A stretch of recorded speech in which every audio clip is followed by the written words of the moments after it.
Assalamualaikum warahmatullahi wabarakatuh. Saya Usnul Ulfiza.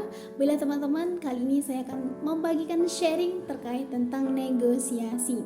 Negosiasi adalah seni dan ilmu untuk mencapai kesepakatan dengan menyelesaikan perbedaan secara kreatif. Negosiasi ini teman-teman sangatlah penting kita pelajari. Karena kenapa? Negosiasi ini harus ada dalam diri kita sendiri ataupun harus ada ketika kita bersama orang lain. Karena kenapa? Ada beberapa prinsip negosiasi yang harus kita ketahui. Yang pertama, negosiasi tidak ada peraturan, maka apapun dapat dilakukan. Yang kedua, kita harus memiliki sikap yang cermat, cerdik, dan juga cepat di dalam negosiasi.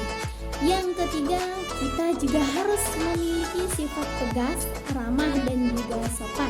Yang keempat, semua hal di dunia ini dapat dinegosiasikan, namun tidak semua hal layak untuk kita negosiasikan, karena negosiasi harus pakai data, pakai tahta, dan juga pakai perasaan.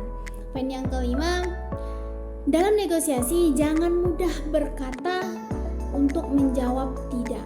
Yang keenam, di dalam negosiasi ada the power of persistence atau disebut dengan niat.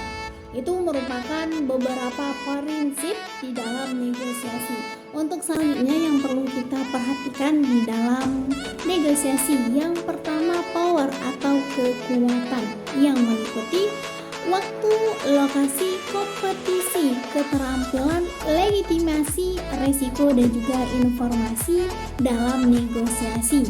Nah, jika kita memiliki keterampilan, maka negosiasi akan meningkatkan nilai tambah pada diri kita.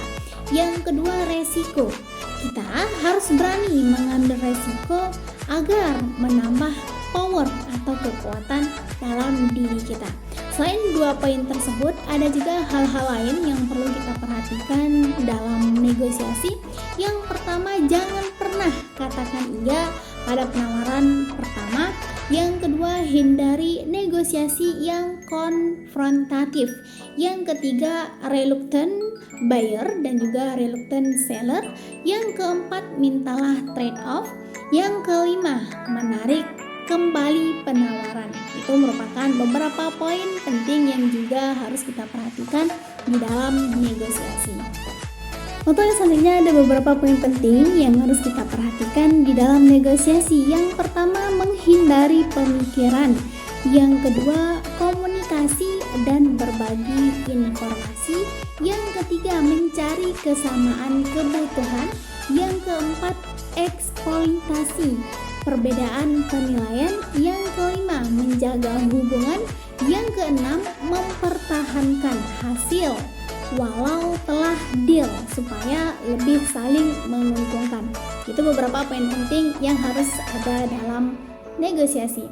Untuk yang selanjutnya ada beberapa trik negosiasi. Yang pertama, menggunakan trik lelang. Yang kedua, nekat. Yang ketiga, menakut-nakuti. Yang keempat, perbandingan. 4 tersebut merupakan trik di dalam negosiasi. Yang selanjutnya itu tipe negosiator. Yang pertama, tipe pengintimidasi. Yang kedua, tipe penyanjung. Yang ketiga, tipe penggoda. Yang keempat, tipe yang suka komplain. Yang kelima, tipe pemikir. Yang mana tipe ini kita harus memberikan fakta, data, dan juga angka. Yang keenam, tipe tidak nyambung, sehingga kita harus mencari solusi agar mudah untuk komunikasi. Yang ketujuh, tipe suka pamer. Yang kedelapan, tipe clown. Itu beberapa tipe yang dimiliki oleh negosiator. Untuk poin yang terakhir, yaitu ada 7 elemen di dalam negosiasi. Yang pertama, adanya parties. Yang kedua, adanya alternatif. Yang ketiga, adanya option. Yang keempat, adanya legitimasi. Yang kelima, adanya relationship. Yang keenam, adanya communication. Dan yang ketujuh, adanya komitmen. Inilah beberapa poin penting yang saya sampaikan mengenai negosiasi. Semoga bisa bermanfaat dan juga bisa diterapkan di dalam kehidupan sehari-hari kita. Ini saja informasi dari saya, hasil sharing dari saya. Semoga memberi banyak kebermanfaatan bagi teman-teman yang sudah menonton video saya. Akhirul kalam, wassalamualaikum warahmatullahi wabarakatuh.